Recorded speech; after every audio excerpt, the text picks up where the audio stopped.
Hello everyone, let's discuss our today's topic, that is HTTP and the various methods that we use in HTTP. So whenever we observe any URL link of any website, usually what we observe is that it contains HTTP in the initials. So what exactly is this HTTP? Well, let's find out. But before moving to the actual topic, let's discuss about www. So what is www? It stands for World Wide Web. How will you define this www? You may be defining it as a collection of data or a collection of information. Well, World Wide Web is nothing but a worldwide collection of content in the form of web pages. So each web page is fetched by sending the request to the server using a TCP connection.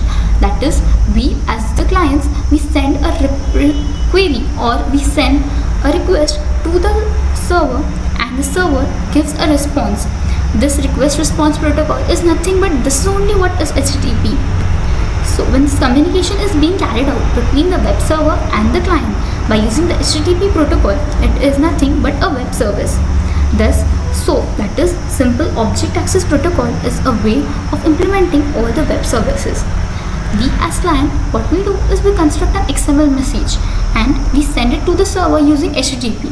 And the server sends back the response to us in the HTTP in the XML format only using HTTP.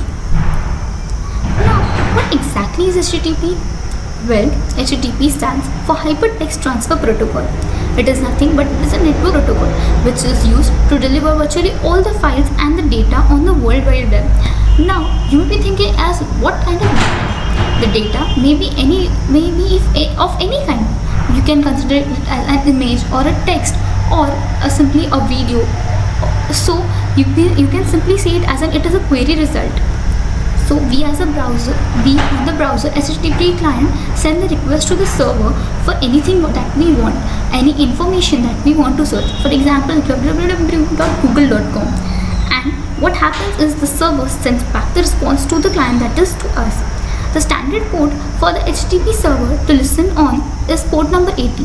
However, it can use any other port number as well. Another can be an example as 8080 as well. As seen in this diagram, there is a web server, that is here we as a client, we are surfing on the web server. So what we do is we send an HTTP request. This request is sent to the server and the server sends back the response, that is the HTTP response, and this request response is continuously going on when we are surfing on the internet. Now you must be thinking as HTTP belongs to exactly which layer? Because it runs on the top of TCP and it is closely associated with the web, but it also provides a way to communicate across the boundaries of different networks. So to sum up, HTTP is an application layer protocol because it runs on the top of TCP. So on the data link layer, what we have is Ethernet. On the network layer, we follow the IP protocols. On the transport layer, we follow the TCP protocols, and on the application layer, there is the HTTP protocol that we are discussing right now. Now, let's discuss about some basics of HTTP. HTTP, it is a stateless protocol. Now, what does stateless signify? Stateless protocol means whenever we send any request to the web server. So, for example, we may be typing www.google.com or www.yahoo.com. What happens is we get the response irrespective of the commands that came before this. That is, each command is executed independently. So, this is the main reason that it is difficult to implement websites that react intelligently to the user's input. Now, this shortcoming of HTTP is being addressed in a number of new technologies by using Java or JavaScript, etc. Also, HTTP is media independent.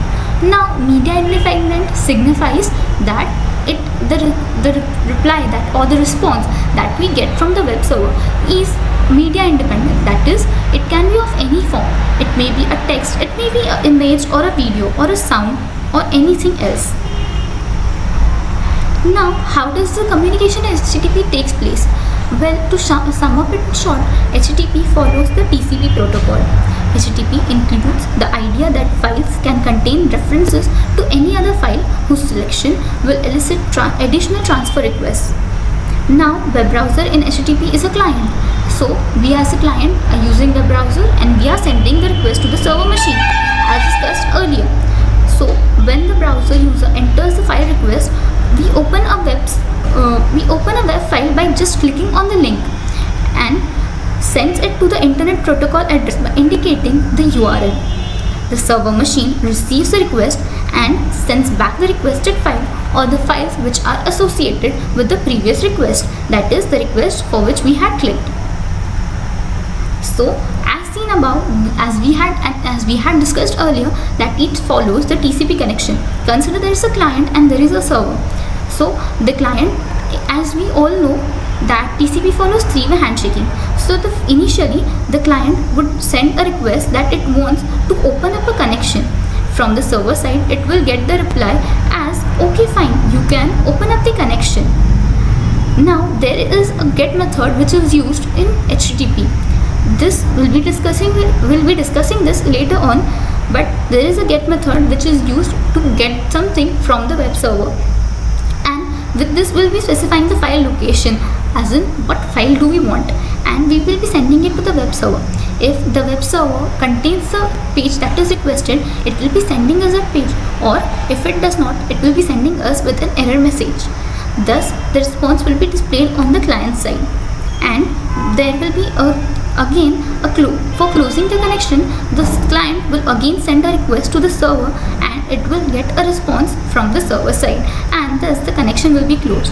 Thus, as seen above, that when we send the request for opening a connection and then we send a request for closing the connection. Thus, HTTP clearly uses the TCP protocol, and in between it just sends various methods. It uses various methods which we'll be discussing on later on, but it uses various methods to get the file or to write onto the server. Now, also many a times you must have observed that URL link contains HTTPS and not the HTTP. So what is the difference between HTTP and HTTPS? If you observe that HTTP, it does not encrypt the traffic that is sent over the network. That is, the connection is not secure whenever we are using HTTP protocol. However, HTTPS, it is an encrypted connection. That is, when it adds the encryption to the HTTP. So, the S in the HTTPS signifies secure sockets layer. So, as observed here, we as a client are using a web browser and there is a normal web server. So, using a normal HTTP protocol, the hacker can easily observe that what we are doing, or it can easily hack our accounts as we are using the HTTP protocol. But when we are using HTTPS, there is an SSL certificate which is associated with it. Thus, the connection being encrypted, no one can hack it. Now, there comes an interesting part that I mentioned earlier, and that is the methods. So, HTTP, we say that it is for use in web, but it was intentionally made for more general purpose use, and thus it was made as object-oriented use. For this reason, there are various operations. These operations are nothing but which we call them as methods, just for requesting a web page, and they are supported in HTTP. Also, the basic rules that we must remember is that each request consists of one or more lines of ASCII text. The first word on the first line being the name of the method that we had requested. Also, the names that we use for the methods are always case sensitive. Therefore, we must be always careful about it. Now, we will be discussing the first method, that is the get method. The get method requests the server to send the pages. Now, there is the vast majority of work that we do is that we request the server to send us something. That is, we are requesting it to get something for us. So, the usual form of get method is get and the file name, that is the page that we want, and the HTTP/1.1. 1.1 nothing but it signifies the protocol version, that is HTTP version 1.1. the vast majority of requests or to the web servers are always GET requests. The next method we will be discussing is the head method. The head method just asks for the message header without the actual page. This method can be used to collect the information for indexing purposes or just to test the URL for the validity. The next method is the post method. Now the post method is used when forms are being submitted. It's just like the get method, that is a simple retrieving of a page takes place. But here the twist part is that it retrieves us the page, it uploads the data before, but the server initially uploads the data to that. That is, the server does something to the data that depends on the URL that we are clicking. And finally, the method returns the page indicating the final result. So there is a difference between the get and the post method. The get method just gives us as it is the web page or as it is the URL link that we have clicked, whereas the post method first does some appending of the data to that object and later on finally returns with the page indicating us with the final result. The next method that we will be discussing is the put method. Now put method is exactly the reverse of the get method. That is, in get method we request for something, whereas in put method we are going to write to the page.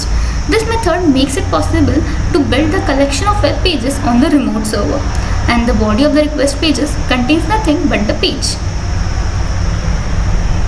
So the next method that we are going to discuss is the delete method. The delete is just the dictionary meaning, that is what you might expect, that is, it removes the pages, or at least it indicates that the web server has agreed to remove the pages. Just as the put method, the authentication and the permission plays a major role here as well. Just some extra information, the errors. Many a times whenever you enter any URL link, you will be finding an error, that is 404 file not found error. This is the common HTTP status code. Now what does this signify? It means that the web server cannot find the file you have requested. This means that the web page or the other document that you tried to load in your web browser has been either moved or has been deleted, or the entered URL is wrong.